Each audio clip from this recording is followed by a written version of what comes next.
영상으로 함께 하시는 새벽 예배에 오신 우리 성도 여러분들을 주님의 이름으로 환영하면서 또한 축복합니다.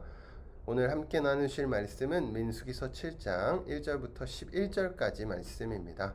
1절 말씀에 모세가 장막 세우기를 끝내고 그것에 기름을 발라 거룩히 구별하고 또 그 모든 기구와 제단과 그 모든 기물에 기름을 발라 거룩히 구별한 날에 이렇게 써 있습니다. 오늘 말씀의 첫머리에 보면은 모세가 장막 세우기를 끝내고 이렇게 써 있죠.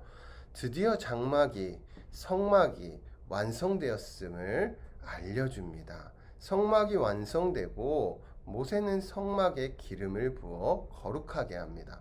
왜 이렇게 할까요? 성막은요, 이스라엘이 만들었다고 해서 이스라엘의 소유가 되는 것이 아니기 때문입니다. 성막은 하나님의 것입니다. 하나님이 거하는 장소이고 하나님의 거처입니다. 그렇기 때문에 거룩하게 구별해야 하는 것이죠. 하나님께 속한 성막이기에 기름을 붓고 또 거기에 모든 기구에도 기름을 부어서 하나님의 거룩성을 구별하는 것입니다.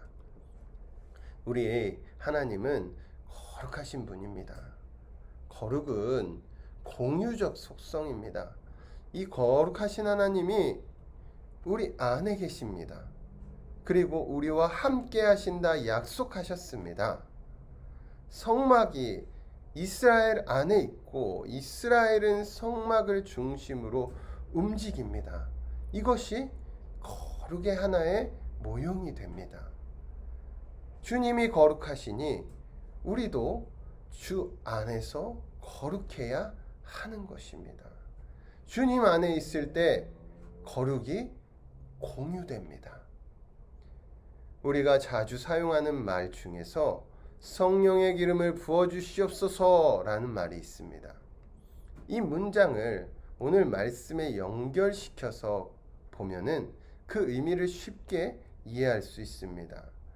성령의 기름이 부어지면 구별되는 것입니다. 하나님께로 구별됩니다. 이게 거룩이죠. 성령은 홀리 스피릿, 거룩하신 분입니다. 우린 물과 성령으로 거듭났습니다. 그래서 신약 성경 에베소서 4장 24절에 보면은 우리가 성령으로 거듭난 모습을 이렇게 표현하죠. 하나님을 따라서 의와 진리의 거룩함으로 지으심을 받은 새 사람을 입으라. 우린 성령으로 거듭나서 거룩한 새 사람으로 새롭게 지음을 받았습니다. 이제 주님의 사람이 된 것입니다. 우린 하나님의 소유가 되었습니다. 거룩한 자가 된 것입니다. 주님과 같이요. 우리가 성령의 기름을 부어주시옵소서라고 할 때 주로 사용하는 뜻들은 성령의 능력을 달라고 또는 축복해 달라는 의미로 많이 쓰는 것들을 봅니다. 우린 거룩해지는 것보다 보이는 능력과 놀라운 기적과 같은 역사를 더 원하기 때문에 이러한 일들이 자주 발생하는 것 같습니다. 기름을 부어 달라는 건 구약의 제사장과 왕과 선지자와 같이 하나님의 것으로 구별되겠다는 의미입니다. 나는 하나님의 것입니다. 거룩하게 살게 하옵소서. 하나님 중심으로 살기를 원합니다. 주님의 말씀을 따라 살겠습니다. 주님의 형상을 인쳐 주옵소서 라는 고백으로 나아가야만 성령의 기름을 부어 주시옵소서 라는 그 말의 의미에 부합한 삶을 살게 됩니다. 오늘 우리가 성령으로 거듭나 하나님의 사람으로 변하여 새 사람이 된 줄로 믿습니다. 그렇다면 주님의 인도하심을 받아 살아가십시오. 주님을 따라서 주님이 가신 그 길을 걸어가시길 바랍니다. 2절 말씀입니다. 이스라엘 지휘관들 곧 그들의 조상들의 가문의 우두머리들이요 그 지파의 지휘관으로서 그 계수함을 받은 자의 감독된 자들이 헌물을 드렸으니. 아멘. 성막을 완성하고 이스라엘 각 지파의 지도자들은 성막을 위하여 예물을 봉헌했습니다. 수레 6대 그리고 소 12마리를 하나님께 올려드렸습니다. 이렇게 드린 예물들은요, 모두 성막을 운반하는 데 쓰입니다. 먼저 게르손 자손들에게는 성막의 휘장과 그 문을 옮기는 일을 위하여 수레 2과 소 4마리를 주었고, 무라리 자손들은 무거운 받침대와 기둥, 널판을 옮기는데 수레 4과 소 8마리를 주었으며, 고앗 자손들은 수레나 소를 받지 못했습니다. 왜냐하면 그들은 직접 성소의 기구들을 자기 어깨에 메고 날랐기 때문입니다. 이렇게 레위인들은요, 이스라엘로부터 받은 예물들을 자기의 권리로 누리지 못했습니다. 당연히 자신들의 것이라고 받아 누리지 않았습니다. 오히려 이들에게 이 예물들은 무거운 짐을 지는 것입니다. 모두 성막을 운반하는데 사용되었기 때문에 이 예물들이 권리가 되지 않습니다. 오히려 책임이 되는 것이죠.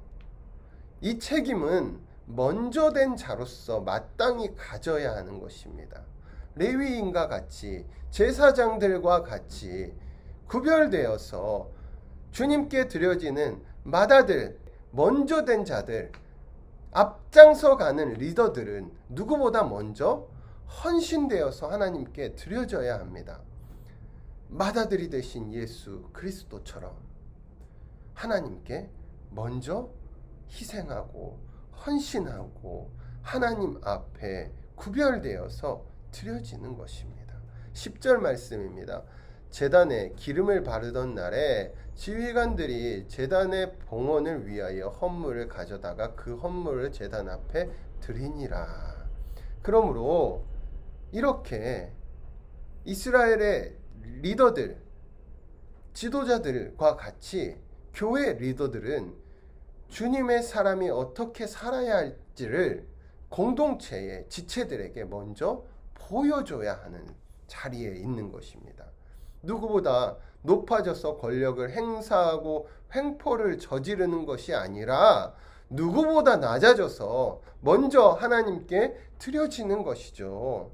이스라엘의 지도자들은 큰 권력과 파워를 지닌 사람들이 아니라 오히려 더 헌신하고 오히려 더 수고하고 오히려 더 섬기는 사람들이었습니다. 이렇게 성막을 위하여 모세의 명령을 따라서 하나님께 드려진 이스라엘은 복이 넘쳐나는 것입니다. 넘치는 복들을 받았습니다. 어제 말씀 아론의 축복이 나왔죠. 이 하나님의 축복이 여기로부터 시작되고 흘러나아가는 것입니다. 성막이 축복의 시작입니다. 복의 근원이 하나님께 있습니다. 성막에서 예배가 시작되고 신앙생활이 여기서 준비가 됩니다. 하나님은 자기 백성들에게 복을 주시고 이로 말미암아 기뻐하시는 분이십니다. 이스라엘을 통하여, 레위인들을 통하여, 제사장들을 통하여, 성막을 통하여, 하나님의 말씀을 통하여 주의 복이 차고 넘쳐 흘러가는 것입니다. 이렇게 주님의 사람은요, 어디서 무엇을 하든지 복이 되는 줄 믿습니다.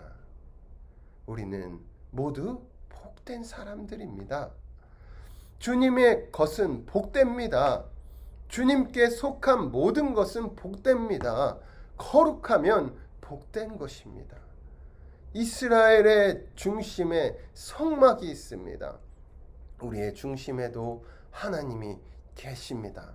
그렇다면 오늘 주님이 주시는 이 복으로 참된 평강과 안식을 누리시길 바랍니다.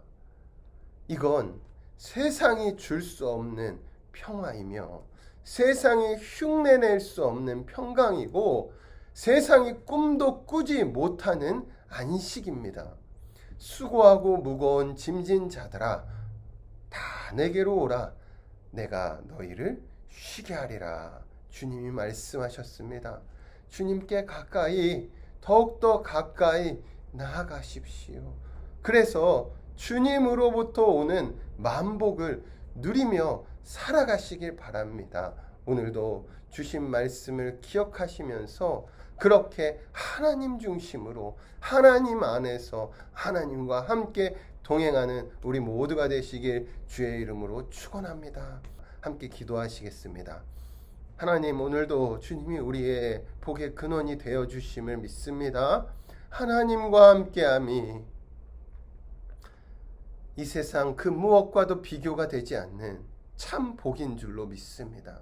믿음을 가지고 오늘도 주님을 붙잡고 주님께로 가까이 주와 함께 동행하며 살아가길 원하오니 하나님, 우리의 이 헌신과 이 마음의 드려짐을 받아주십시오. 하나님 앞에 이렇게 드려지며 나아갈 때에 하나님께서 우리에게 만복을 주실 줄로 믿습니다. 주와 함께 살 때에 우리가 축복의 통로가 될 줄로 믿습니다. 믿음을 가지고 나아갈 때에 하나님, 오늘 말씀이 우리의 삶 가운데 이루어지는 일들을 경험하게 하여 주시옵소서. 감사를 드리며 예수님의 이름으로 기도드렸습니다. 아멘. 주님께 계속해서 기도하며 나아가시도록 하겠습니다.